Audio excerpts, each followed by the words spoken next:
আপনি দেখে তো মনে হচ্ছে আপনি বিবাহিত লয়, চেংড়া মানুষ। আপনি কি জানেন এই কোম্পানির চাকরি যারা করে তারা সগলি বিবাহিত, অবিবাহিত খামার লেই না। কৃষক জানেন বিবাহিত লিলিয়ার সুবিধা কি? এরা বাড়ির যাওয়ার চায় না, বুঝছেন? বইয়ের খেস খেসা নিতে বাড়ির যাওয়ার চায় না, অফিসতি থাকে যতই গেলাই না কে। স্যার আমি বিয়ে করছি, প্রয়োজনে স্যার অফিসে থাকবো, বাড়ির যাবো না, তো আমার চাকরি দরকার স্যার। আমার ওই একই অবস্থা স্যার, আমার না ইন্টারভিউ নেন, আমি আপনি এটি চাকরি করতে চাচ্ছি। ঠিক আছে লেন, আপনি বউ লেটা রচনা করেন, যদি সুন্দর করে কভার পারেন তাহলে আপনি চাকরি কনফার্ম। স্যার কবার পাবো পাবো না মানে? আমার নিজের অভিজ্ঞতা আপনি করছি শোনেন। বউ হচ্ছে একটা গৃহপালিত প্রাণী, এরা গিন্নি নামে পরিচিত। অনেকে গৃহিণী কয়, অনেকে বাড়িয়ালি কয়, এক একজন এক একটা কয়। এরা সাধারণত মানুষের লাগানতেই দেখতে, দুটা হাত আছে, দুটা পাও আছে, লাক আছে, দুটা কান আছে, সবই আছে। তবে জিনগত কারণে মানে এরা চাপা নামে এরা জিনিস বেশি পাচ্ছে, বুঝছেন?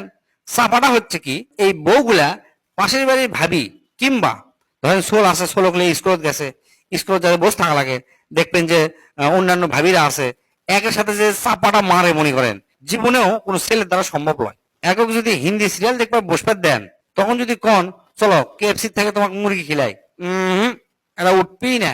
দরকার নাই মুরগি, কিন্তু হিন্দি সিরিয়াল দেখাই লাগবে। এরা স্বামীর সাথে যদি কেসাল লাগে, বুঝছেন, মানে কেসালও যদি জিতবার না পারে, জিতার আগ পর্যন্ত এরা চিল্লাতে থাকবে মনে করেন। মানে স্বামীর মান সম্মান থাক বা না থাক, বংশের মান সম্মান থাক বা না থাক, সংগ্রাম চালিয়ে যাবে মনে করেন। আবার কথায় কথায় করবি কি, বাপের বাড়ি যাওয়ার আপনি আলটিমেটাম দিবি, বুঝছেন। আর একটা বাণী চিরন্তনী তো আছেই, অকের মুখ সব সময় লাগে থাকে। সেটা হচ্ছে যে তোমার সাথে বিয়ে করে আমার জীবনটা শেষ। তুমি জানো আমার জন্য কত ডাক্তার ইঞ্জিনিয়ার লাইন ধরে আমার পিছে পিছে ঘুরছে, কিন্তু তা করে আমি পাত্তা দিইনি। কলেজে কত প্রেমপত্র পাইছি, মানে আমি নায়িকা আসলো নায়িকা, টাইম দেয়নি কাকু। শেষে আসে তোমার মতো রাম ছাগল আমাকে বিয়ে করা লাগলো। এই ডায়লগ মনে করেন আমার মনে হয় এই পৃথিবী, আচ্ছা পৃথিবী বাদ দিন, বাংলাদেশের 90টা বেড়া চলক এটা শোনা লাগে। আর মিচ্ছানাতি চোখ দিয়ে যে এত পানি বাড়ায়, মানে ক্যাঙ্কা করে যে এনাতেই কান্দা পারে আমরা তো নিজেও জানি না। আর নারী নির্যাতনের কেস তো আছেই, মানে আমাকে পুরো একটা কপাল, পুরুষ নির্যাতনের কোনো কেস নাই। অথচ এই দেশত জরিপ করে দেখা যাবে যে 100 জনের মধ্যে 70 জন পুরুষ পুরুষ নির্যাতিত হচ্ছে, বইয়েরা নির্যাতিত হচ্ছে না। অথচ সেই জিনিস বাংলাদেশ নাই। এটা কি কারো চোখত পড়ছে না? আর তুলনার কথা যদি একবার শোনেন, মানে প্রতিদিন আপনি তুলনার কথা শোনা লাগবে। মনে করেন আপনার বাড়ি 5 তলা, সব কিছু আছে, তারপরেও বউ কানের কাছে ঘ্যান ঘ্যান করে কি করবে জানেন? দেখছো অমুকের বাড়ি 10 তলা, অমুক বিএমডাব্লিউডি গাড়ি চালাচ্ছে, আর তুমি মাত্র এই টয়োটা গাড়ি চালাচ্ছ, এটা হলো? তারপরে আপনি যদি সারা বাংলাদেশ কিনে দেন, ওই 2 দিন খুশি থাকবে বাংলাদেশ নেওয়ার পর। তার 2 দিন পরে এনা মন খারাপ করে আবার আপনি কি করবে জানেন?